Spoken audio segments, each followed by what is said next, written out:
Hello and welcome to Earthcast, a platform for discussions about bridging the resource gap between people and planet. I am Olivia Taylor, or Olivia Earth on the socials, your host, and I will be interviewing a series of change makers, thinkers and disruptors, and asking them about their areas of expertise. Together, we will discover fresh perspectives and the most useful levers in society for change. The main question that we will explore is how are trade-offs made between people, planet and profit? More specifically, how do we solve wicked problems and make decisions at the margin? If you would like to hear more from Earthcast, subscribe to the podcast and follow us on social media. Hello and welcome back. Happy World Oceans Day. I'm so excited for today's episode, and we are privileged to have Aaniyah Omardien joining us today on Earthcast. Aaniyah is an intersectional environmentalist living in Cape Town. She has worked in marine conservation for 17 years. After leaving WWF as the acting head of Freshwater and Marine Programs in 2010, she consulted in the environmental sector and became a mother. In 2015, she started a voluntary group with scientific advice from Professor Peter Ryan that collected marine debris. In 2017, Aaniyah founded a non-profit company, the Beach Co-op, which emerged from these informal gatherings.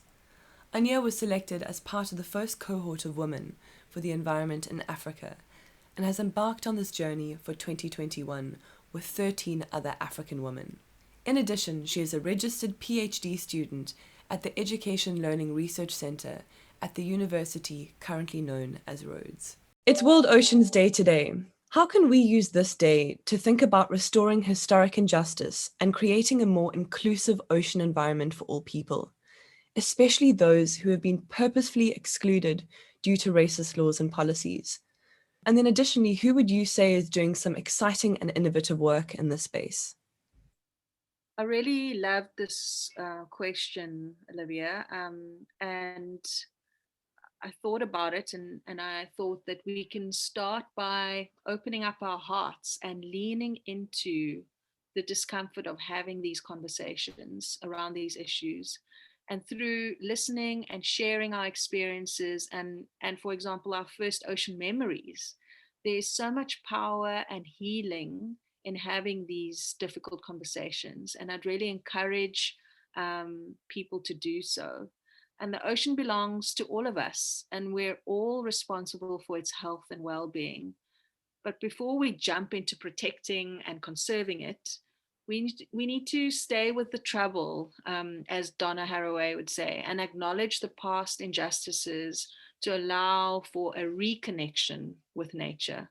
And then, coming to who's doing some exciting work in this space, I'm very excited to see that the Simonstown Museum is launching a new marine exhibition titled Before Simon's Bay. The Simonstown Museum has been doing work for a long time related to disposition, and they've been working very hard to provide resources such as logbooks to try and understand more deeply where we come from. What's really great about this new exhibition is that it's being led by a female team. So it's Kathy Salter, Tasneem Wenzel, and Zayan Khan. And this in itself is revolutionary. They have collected stories and read between the lines to find other stories that have been forgotten. And this has really required embodied research and spiritual work. It also requires the understanding that the context of coloniality has been so deeply embedded into Indigenous peoples that consequently it's an extremely patriarchal space. So this conservation space is white, male dominated, and that needs to change. What has the Beach Co-op been really successful at achieving, and what are you proud of? And then perhaps further, what areas of the Beach Co-op can maybe be improved and what is on the horizon? The Beach Co-op has been successful at bringing communities together. Community being the driving force that can create and manifest change.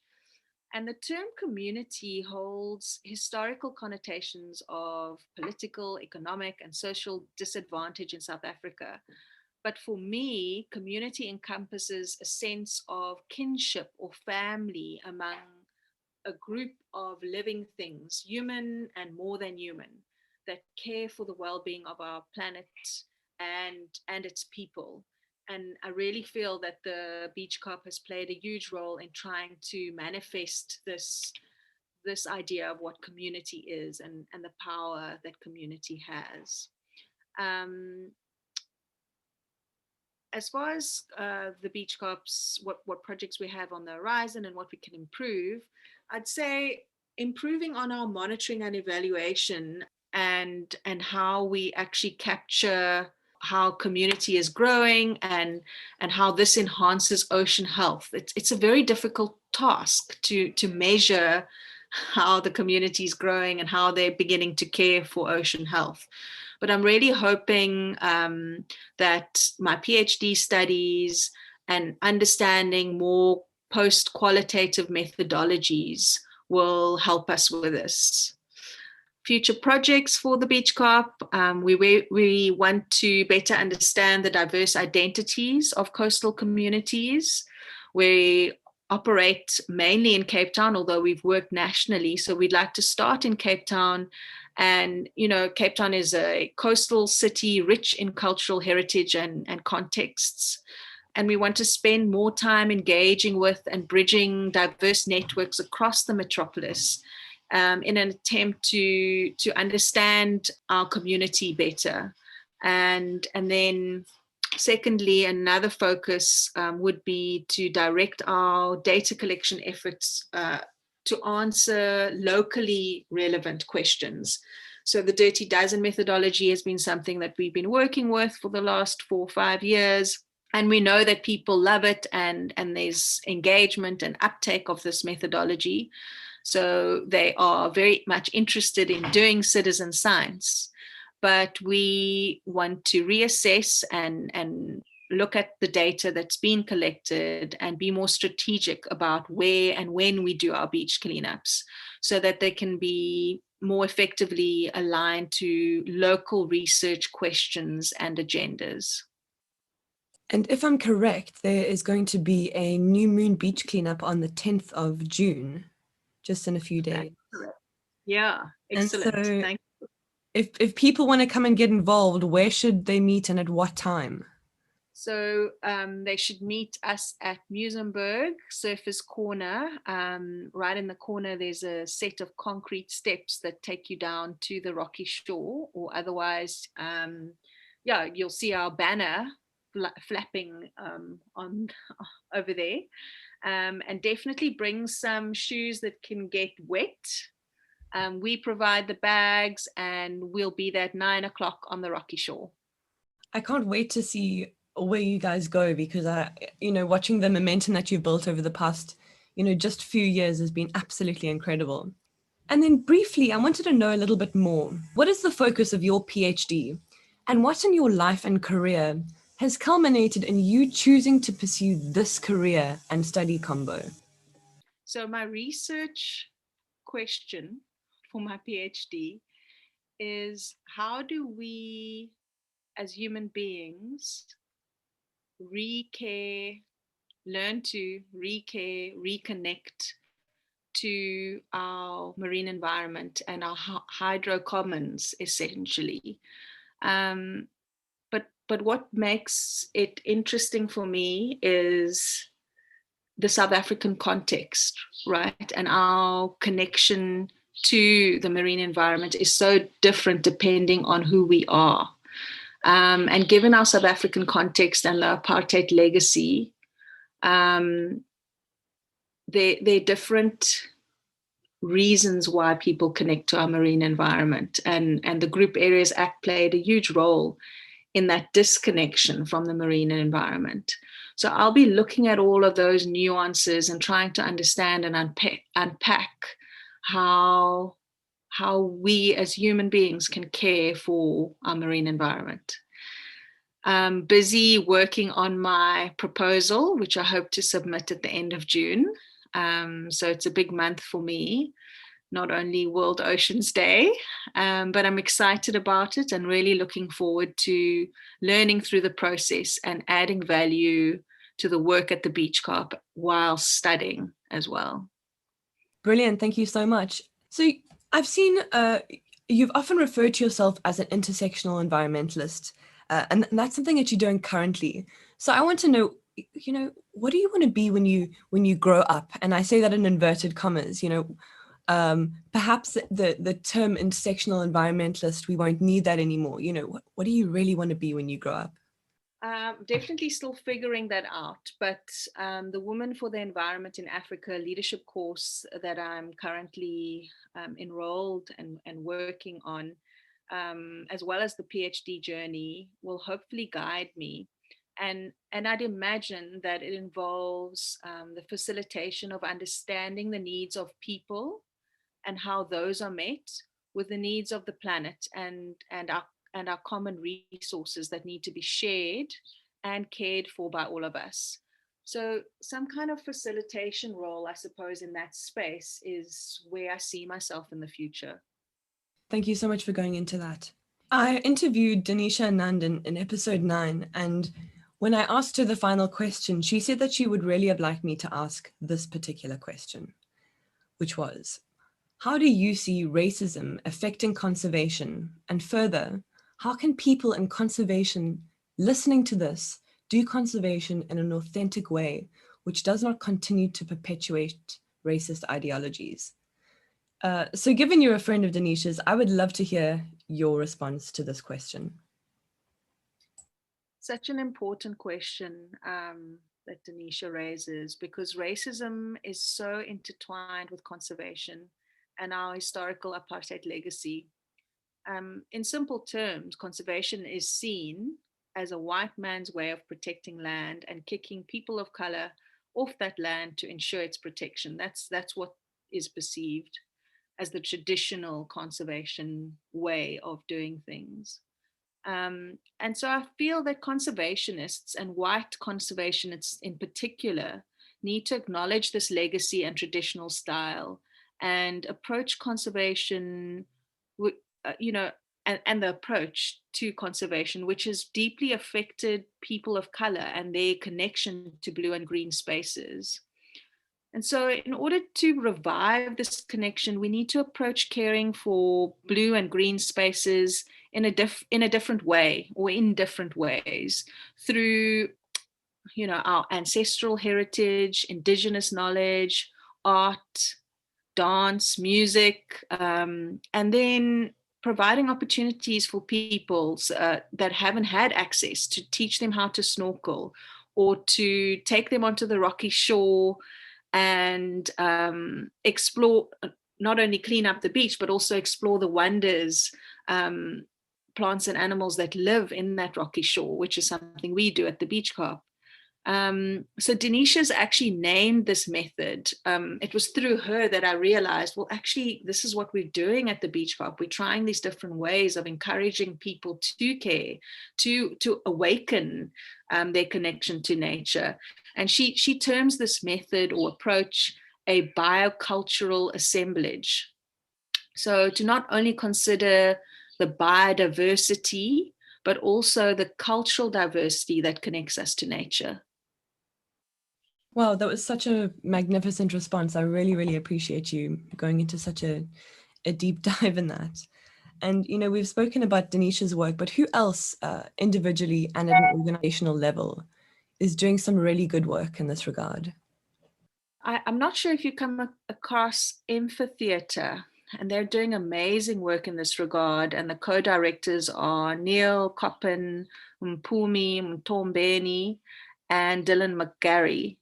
And Amphitheatre is really a methodology to facilitate an expansive and collaborative approach to public storytelling and public dialogue. The process begins with extensive action-based research in which co-participants and key partners work to identify matters of concern. So one of the productions they produced is Lalele Ulwandle, which in isiZulu means listen to the sea. And it explores themes of intergenerational environmental injustices, tangible and intangible ocean heritage, marine science, and a myriad of threats to our ocean health. And they did this through an iterative process of interviewing people, talking to various communities, understanding, unlocking stories, fears, emotions, and then they produced this performance, this play. It's an I was lucky enough to attend and participate and watch, and it was such a beautiful process to witness. So that is one way of doing it, and I really feel Amphitheatre has been doing amazing work. And out of this is something that developed called the Coastal Justice Network. And the individuals involved in this work are Taryn Prera, Jackie Sundi, Pilile Mbata, Buchle Francis, and again Dylan and Anna James. They're driving this network, and it's been going for about 2 years. And it's dealing with the range of injustices: social, environmental, economic, and really working with coastal communities and trying to unlock how they can respond to offshore oil and gas expansion, as well as their lack of participation in the development of marine protected areas, and many other issues. So linked to Amphitheatre, they are currently working on a public storytelling process related to these issues that coastal communities are facing. So very exciting work there. Wow, thank you so much for sharing those. That's such a lovely story to look forward to and to give hope. We often hear such negative stories, so I really appreciate you sharing such a positive one. And then at more of a philosophical level, have you identified any areas, maybe in conservation or in social ethics, that you think urgently need to be dealt with? It comes back to what we were chatting about earlier, and that is that the traditional way in which conservation has been led and implemented needs to change if we want to protect and care for our planet. We need to explore alternative ways that include people and communities in the decision-making process. The examples that I've shared here, and the freedom we have had, as in the Beach Corp, we've had as a nonprofit organization to test some of these ideas and new ways of working is really key. But also key to this process is that the funding mechanisms to support this work also needs to change in order to support this new way of working. They're still very output driven, very timeline driven, and those measures need to be adapted to this new way of working.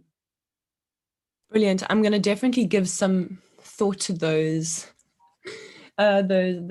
questions and solutions, and perhaps think about those from a more complex perspective. My personal journey started in, for lack of a better phrase, white savior species conservation at a young age, which was very good intention, but naive. So I really appreciate you bringing attention to that. Before we get to the last question, I just wanted to say thank you so much for your time. I thoroughly appreciate you, giving your time to talk about these issues, and, to really emphasize the importance of the nuances in conservation, and really understanding, perhaps how you're implicated and where these ideas and concepts come from. And for those listening, if you'd like to follow some more of Aaniyah's work, you can follow her on Instagram, and her handle is at Ani_crab, that's AANI_CRAB, or you can follow the Beach Co-op, which is at the Beach Co_op. So the last question. Aaniyah, given your expertise, what question should I have asked you? Very interesting question. But where I find myself right now and working in conservation as a female, I feel that it would have been relevant to ask how and what the role of women and young girls would be in or is in the nature, conservation, environmental space.